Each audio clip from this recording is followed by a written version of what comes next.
Ben bu sektörün içerisinde 15 yıldır ama eşim 35 yıldır bu mesleği yapıyor.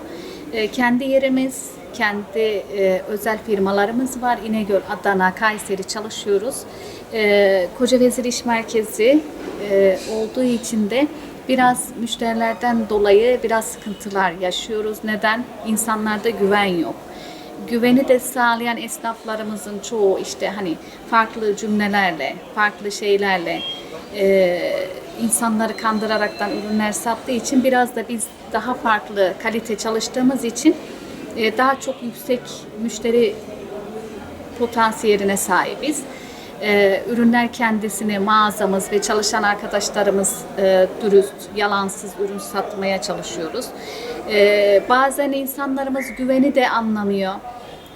Ucuz olsun diyorlar, sonra ucuz alıyorlar, sıkıntı yaşıyorlar. Bunlar da bizlere de şans doğuyor. Neden? Çünkü kaliteye baktığın zaman anlaşılıyor. Ondan dolayı hiçbir şikayetim yok. Kendi adıma konuşayım mağazamda. Benim için bir müşteri 1000 müşteridir diye düşünürüm her zaman için. Dürüst, yalansız sattıktan sonra müşterinin geleceğine ve samimiyetimize inanıyorum. İnsanların da kendi samimiyetimize de.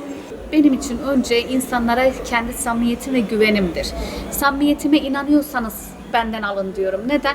Çünkü iyiyi de gösteriyoruz, kötüyü de gösteriyoruz. Evet her bütçeye göre ama şimdi dışarıdaki mağazalardan farkımız kendi mülkümüz olması.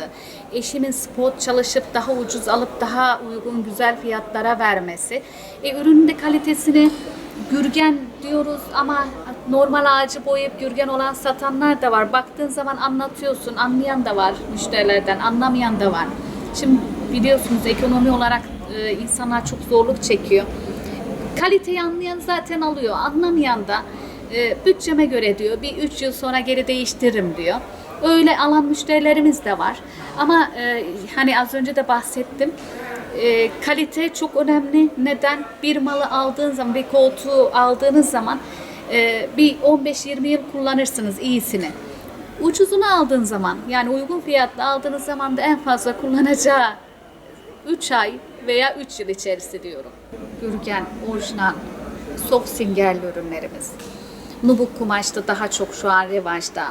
Hani Adana havası sıcak olduğu için baby face diyoruz, yönsüz kumaşlarımız diyoruz. Biraz yakıyor diye insanlar geri duruyor. En çok sattığımız şu an nubuk kumaş ve gürgen kasa ürünlerimiz. Yatak odalarında da medefe olarak da satışımız gerçekleşiyor. Sunta olan ürünlerim de var, kaliteli. Ama genellikle insanlar hep medefe olarak yola çıkıyorlar. Onun da kalite değişiyor. Onları da sunuyoruz insanlara. Şimdi insanlarımızda ödeme orana kredi ver sistemimiz vardı. Oranlar çok yüksek olduğu için insanlar geri çok adım atıyorlar.